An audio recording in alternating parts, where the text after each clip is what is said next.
बताओ, एक चक्कर में जितनी दूर जाएगा, जितनी उसकी परिधि होगी, जितना ज्यादा परिधि होगी एक चक्कर में उतनी दूर जाएगा। ठीक है, एक छोटा पहिया एक बड़ा पहिया है, तो कौन ज्यादा दूर जाएगा एक चक्कर में? बड़ा पहिया, क्योंकि उसकी परिधि बहुत ज्यादा है। ये है परिधि, ये क्या है? ये है इसकी परिधि। ये कुल लंबाई जो है ना वृत्त की, यहां से चले, और ये कुल लंबाई क्या होती है? परिधि। तो एक चक्कर में कितनी दूरी गया, वही उसकी परिधि है। याद कर लेना इसे, 5.5 मीटर। ठीक है, 5.5 मीटर।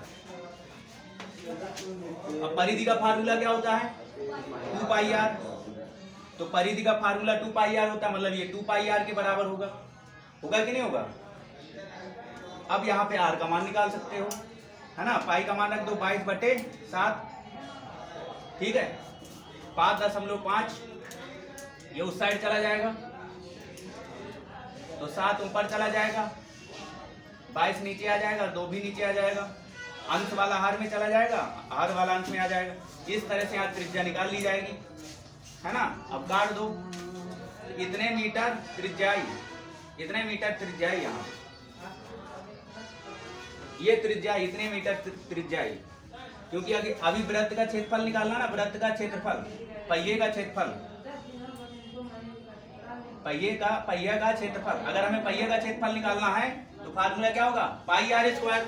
और r का मान हमें पता ही हो गया है कि r का मान क्या है। अगर इसे पाई में ही निकाल ले तो आगे पाई कट सकता है, कटेगा ही नहीं कटेगा? नहीं कटेगा। अब देखो,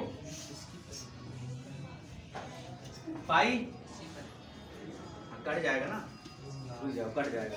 ये पाई की जगह पाई लिखो, देखना आगे पाई कट जाएगा। ठीक है, तो r बराबर आ जाएगा 5.5/2। अब पाई भी बटे में चला जाएगा, ये भी बटे में चला जाएगा, ये भी बटे में चला जाएगा। ठीक, इतने मीटर आया। ठीक है, अब इसका कैलकुलेशन नहीं करना, क्योंकि इसका भी यूज करना ना, तो इसका कैलकुलेशन नहीं करना, आगे कैलकुलेशन कर लेंगे। तो पहिए का क्षेत्रफल क्या होगा? इस पहिए का एरिया क्या होगा? इस पहिए का क्षेत्रफल बताना। इस पहिए का क्षेत्रफल होगा πr², क्योंकि वृत्त है ना, वृत्ताकार पहिया। पाई, r का मान रखो, r का मान निकला है 5.5/2π, इसका स्क्वायर। ठीक है, πr², r का मान ये है। परिधि की लंबाई एक चक्कर के बराबर होगी। अब इसे 2 बार लिखो, स्क्वायर लगा 2 बार लिखो, मल्टीप्लाई में 5.5/2π। अब 5.5/2π, ये पाई से पाई कट जाएगा। ठीक है, अब इसका पूरा कैलकुलेशन तुम्हें कराना होगा। 5.5 गुणे 5.5 अब बटे 2 गुणे 2। अब पाई का मान रख दो, ये पाई का मान रख दो, 22/7। ठीक है, अब इसका पूरा कैलकुलेशन करेंगे तो इसका क्षेत्रफल आ जाएगा। अब इसका तुम्हें इसका गुणा कराना है, यहाँ भी गुणा कराना है, क्योंकि जो कट रहा काट दो, कट भी तो रहा है। 1100, 11×5 = 55, और 11×5 और 11 से 22 कट जाएगा। ठीक है, 11 × 22, तो ऊपर बचेगा 0.5 गुणे 5.5। अब बटे में 2 दूनी 4, ये 7 भी ऊपर पहुंच जाएगा, ये 7 है ऊपर पहुंच जाएगा।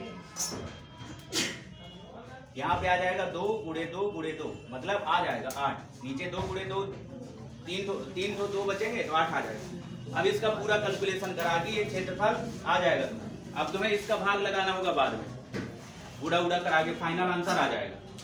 ठीक है, अंश वाले का गुणा करा के हर वाले 8 से भाग लगा देना, दशमलव में आंसर आएगा। तो समझ गया ना, मेन इसमें त्रिज्या थी कि त्रिज्या कैसे निकालना। ये काटना मारना तो अपने हिसाब से काट सकते हो। ठीक है, वो काटना वाटना तो हमें खुद आना चाहिए।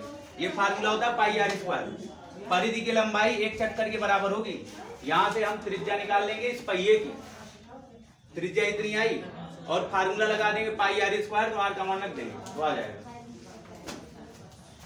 लगाओ इसे, और ये गुणा खुद कराना है।